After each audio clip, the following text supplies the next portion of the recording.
ದಾವಣಗೆರೆ ಜಿಲ್ಲೆಯ ಚನ್ನಗಿರಿ ತಾಲೂಕಿನ ಹಳ್ಳಿಗಳಲ್ಲಿ ನಡೆಯುತ್ತಿರುವ ಅಕ್ರಮ ಮದ್ಯ ಮಾರಾಟ ತಡೆಗಟ್ಟುವಂತೆ ಒತ್ತಾಯಿಸಿ ವಿವಿಧ ಸಂಘಟನೆಗಳು ಚನ್ನಗಿರಿ ಪಟ್ಟಣದ ಅಬಕಾರಿ ಕಚೇರಿ ಆವರಣದಲ್ಲಿ ನಿರಂತರವಾಗಿ ಧರಣಿ ಸತ್ಯಾಗ್ರಹ ನಡೆಸುತ್ತಿದ್ದು, ಈ ಧರಣಿ ಸತ್ಯಾಗ್ರಹವು 12ನೇ ದಿನಕ್ಕೂ ಮುಂದುವರೆದಿದೆ.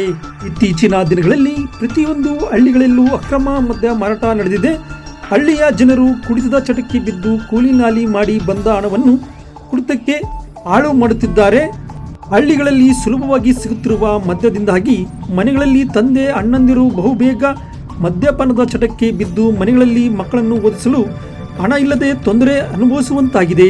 ಹೀಗಾಗಿ ಚನ್ನಗಿರಿ ತಾಲೂಕಿನ ಹಳ್ಳಿಗಳಲ್ಲಿ ಅಕ್ರಮ ಮದ್ಯ ಮಾರಾಟ ನಿಲ್ಲಿಸುವಂತೆ ಆಗ್ರಹಿಸಿ ನಾವು ನಿರಂತರವಾಗಿ ಧರಣಿ ಸತ್ಯಾಗ್ರಹ ನಡೆಸುತ್ತಿದ್ದೇವೆ. ಈ ಹೋರಾಟಕ್ಕೆ ವಿವಿಧ ಸಂಘಟನೆಗಳು ಬೆಂಬಲ ನೀಡುತ್ತಿದ್ದು, ಆದರೆ ಅಕ್ರಮ ಮದ್ಯ ಮಾರಾಟ ನಿಲ್ಲಿಸುವಲ್ಲಿ ಅಬಕಾರಿ ಇಲಾಖೆ ಸಂಪೂರ್ಣ ವಿಫಲವಾಗಿದೆ.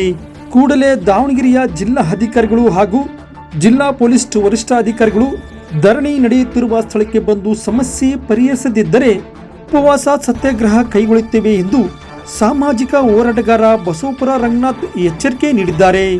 ತಾಲೂಕಿನಲ್ಲಿ ಅಕ್ರಮ ಮದ್ಯ ಮಾರಾಟ ಎಗ್ಗಿಲ್ಲದೆ ನಡೀತಾ ಇದೆ. ಇದನ್ನು ನಿಲ್ಲಿಸಬೇಕು ಅಂತೇಳಿ ನಾವು 12 ದಿನಗಳಿಂದ ಅನಿರ್ದಿಷ್ಟಾವಧಿ ಧರಣಿಯನ್ನ ನಡೆಸ್ತಾ ಇದ್ದೀವಿ. ಈ ಸಂಬಂಧಪಟ್ಟಂತ ಅಬಕಾರಿ ಇಲಾಖೆಯವರು ಈ ಕಳೆದ ಒಂದು 5 ದಿನಗಳ ಹಿಂದೆ ಬಾರ್ ಮಾಲೀಕರನ್ನ ಕರೆದು ನಮ್ಮ ಮುಂದೆ ಎಚ್ಚರಿಕೆಯನ್ನ ಕೊಟ್ಟರು. ನೀವು ಇದನ್ನ ಎಲ್ಲೂ ಕೂಡ ಹೊರಗಡೆ ಅಕ್ರಮ ಮದ್ಯ ಸರಬರಾಜು ಮಾಡಬಾರ್ದು ಅಂತೇಳಿ ಆ ಬಾರ್ ಮಾಲೀಕರು ಒಪ್ಕೊಂಡು ಹೋದಂಥವ್ರು ಮತ್ತೆ ಅವರ ಹಳೆ ಚಾಳಿಯನ್ನೇ ಮುಂದುವರಿಸ್ತಾ ಇದ್ದಾರೆ. ಎಲ್ಲ ಕಡೆ ಹೊರಗಡೆ ಮತ್ತೆ ಅಕ್ರಮ ಮದ್ಯ ಮಾರಾಟ ನಡೀತಾ ಇದೆ. ಇದನ್ನ ಕಂಟ್ರೋಲಿಗೆ ಬಂದಿಲ್ಲ. ಇದನ್ನ ತಕ್ಷಣವಾಗಿ ನಿಲ್ಲಿಸಬೇಕು. ಅದರಿಂದ ಈ ಸಂಬಂಧಪಟ್ಟಂತ ಈಗ ಪೊಲೀಸ್ ಇಲಾಖೆ SP ರವರು ಮತ್ತು ರೆವಿನ್ಯೂ DC ದಾವಣಗೆರೆಯ ಜಿಲ್ಲಾಧಿಕಾರಿಗಳು ಈ ಹೋರಾಟದ ಸ್ಥಳಕ್ಕೆ ಬಂದು ನಮ್ಮ ಸಮಸ್ಯೆನ ಆಲಿಸಿ ಪರಿಹರಿಸಬೇಕು. ಈ ಸೋಮವಾರದೊಳಗಡೆ ಅವ್ರು ಏನಾದರೂ ಬರದೇ ಹೋದ್ರೆ ಸೋಮವಾರ ನಂತರದಲ್ಲಿ ನಾವು ಈ ನಮ್ಮ ಸಂಘಟನೆಯಿಂದ ಅಮರನಾಥ ಉಪವಾಸ ಸತ್ಯಾಗ್ರಹವನ್ನು ಕೈಗೊಳ್ತಿದ್ದೇವೆ.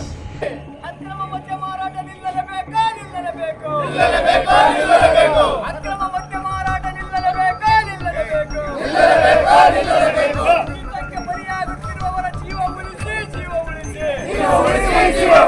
ಕುಡಿತಕ್ಕೆ ಬಲಿಯಾಗುತ್ತಿರುವವರ ಜೀವ ಉಳಿಸಿ.